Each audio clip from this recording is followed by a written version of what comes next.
Hi, my name is Loretta Notareschi, and I'm a composer and a professor of music in Denver, Colorado.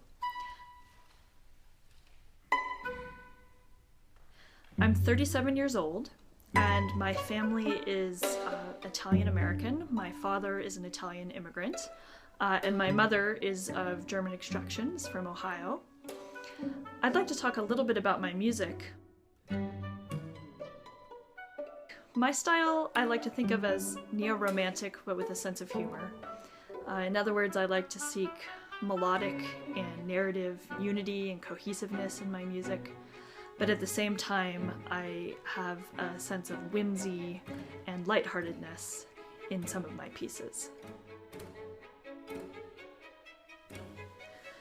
I found the themes for the Biennial of the Americas to be very inspiring for my composition, which is in progress right now.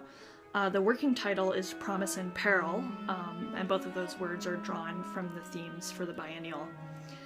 And I think in terms of, for this piece, in terms of two contrasting ideas. So I've been working with different materials that both sort of contrast with each other and interrelate and interact in different ways.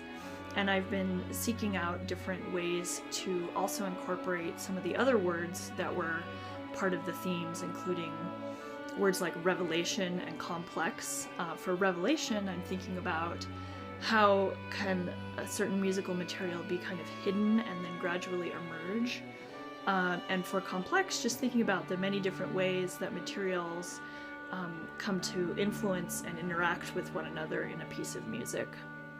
I'm also using some pitch material that my mentee composer, Katina, and we've been both using. She went online and found a keyboard, a musical keyboard, where each of the pitches is assigned a certain letter, and she took some of those words from the biennial themes and plugged them into this keyboard and based on how they're spelled, and came up with certain musical patterns. So this was kind of a chance-based way of coming up with musical material, sort of the equivalent of rolling the dice. But some of the little musical fragments that she derived this way were actually really, really interesting. And so I've been using those as the basis for my improvisations as I work with the other ideas of the contrasting materials, the promise and peril, and with the idea of revelation and complex.